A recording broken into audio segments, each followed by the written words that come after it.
오늘은 민수기 25장의 말씀을 묵상합니다. 민수기 22장에서 25장을 보면 이스라엘 백성들이 광야에서 이동하던 중에 모압 땅을 통과해야 할 상황이 되었습니다. 그때 모압 왕 발락이 발람이라는 거짓 선지자를 통해서 이스라엘 백성들을 저주하게 하려고 했지만 번번이 하나님의 일을 막으시고 오히려 이스라엘을 축복하는 말을 하게 만드십니다. 이때 거짓 선지자 발람이 돌아가면서 하나의 비책을 가르쳐 주었는데 그것은 모압 여자들과 음행하게 만들고 그 여자들이 이스라엘 남자들을 그들의 섬기는 바알신을 섬기게 만드는 아주 나쁜 전략이었습니다. 이 발람의 꾀로 인해서 실제로 이스라엘 남자들이 음행하게 되었고 바알 부올에게 부속되고 이로 인해서 하나님께 심히 진노하시면서 그들 사이에 연병, 전염병이 퍼지게 하셨습니다. 바로 이런 상황 속에 있을 때 시므온인 종족 중에 한 사람인 시므리라고 하는 사람이 미디안 땅의 5왕 중에 하나인 수르라는 사람의 딸인 고수비와 그의 장막에서 음행을 합니다. 그것도 모세와 온 회중의 목전에서 말입니다. 그때 비느하스가 하나님의 마음을 품고 거룩한 분노심으로 회중 가운데서 일어서서 손에 창을 들고 그들이 음행하는 장막에 들어가서 그 두 사람의 배를 꿰뚫어서 죽입니다. 그랬더니 그들 가운데 연병이 그쳤다고 7절과 8절은 말씀합니다. 비느하스의 용기 있는 이 일로 인해서 하나님께서 크게 기뻐하시면서 축복하시면서 평화의 언약을 주신다는 약속을 내리시는 내용이 10절로 13절의 말씀입니다. 특히 12절로 13절을 보면 비느하스에게 하나님의 평화 언약을 주셨는데 그 언약은 그와 그 후손에게 영원한 제사장 직분의 언약이라고 말씀합니다. 그야말로 야곱으로 선언된 레위 가문의 저주의 끈이 풀려지는 순간입니다. 얼마나 하나님의 마음이 시원하고 통쾌했으면 하나님께서 이런 축복을 하여 주셨을까요?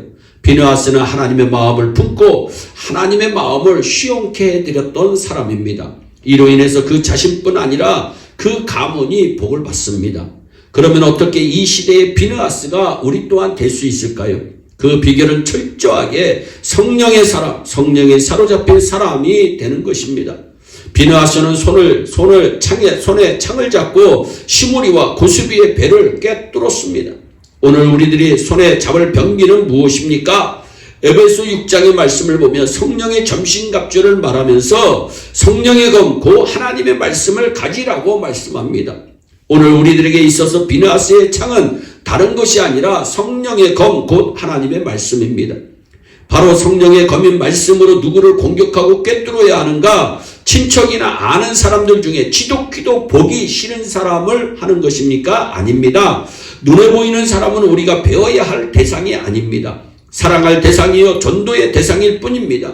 그럼 누구일까요? 첫째는 바로 그들 배후에서 정사와 권세를 쥐고 그들을 혼미케 하는 어둠의 영 마귀 사탄이요 둘째는 자기 자신입니다.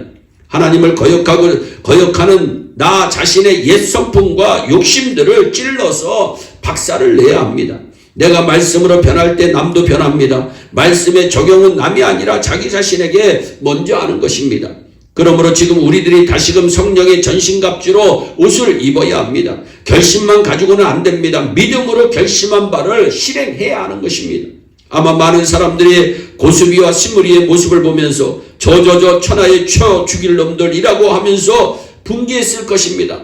그러나 그것에 대해서 정작 믿음으로 행동한 것은 레위 지파요 특히 비느하스라고 하는 한 사람뿐이었습니다.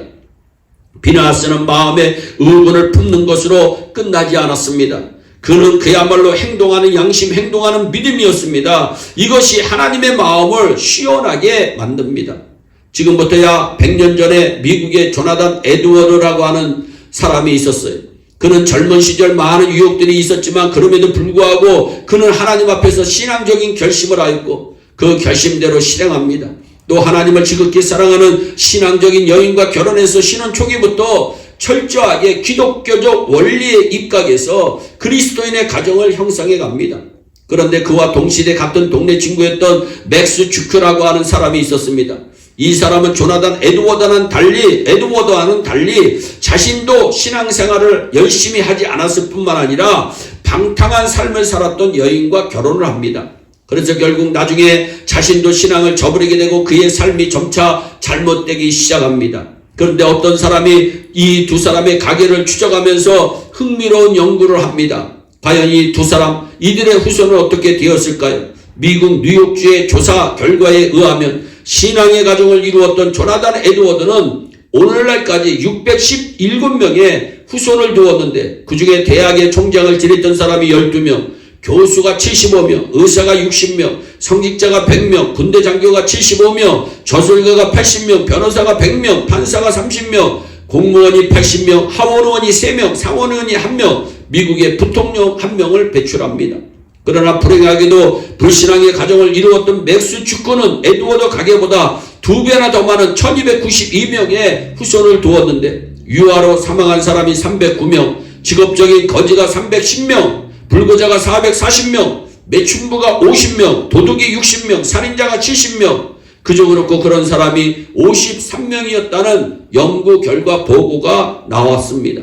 사랑하는 성도 여러분, 이 두 사람의 경우에서 보듯이, 그리고 오늘 본문에서 레이지파 비느하스의 경우에서 보듯이 우리들 한 사람 한 사람이 지금 어떤 사람이 되느냐 하는 것이 가문과 민족의 앞날을 결정하는 첫 단추가 될 수가 있습니다. 우리 모두 비느하스와 같은 결단으로 복된 삶을 이루는 자들이 되기를 주 예수 그리스도의 이름으로 축복합니다. 기도하겠습니다. 사랑의 하나님 감사합니다. 하나님, 모든 사람들이 나 몰라라 했을 때 하나님의 사람 비느하스는 아버지 하나님의 마음을 품고 하나님 실행에 옮김으로 말미암아 전염병이 그쳐지게 하는 복을 받게 합니다. 아버지 또한 평화의 언약이라고 하는 엄청난 축복을 누립니다. 아버지 하나님, 우리 예일의 성도들도 끈을 끊게 하여 주시고 하나님의 뜻 안에서 멋진 삶을 살아갈 수 있도록 주여 축복하여 주시옵소서. 믿음의 결단을 잘 내리는 자들이 승리함을 온 천하에 알리는 축복의 주인공들이 다 되게 하여 주시옵소서.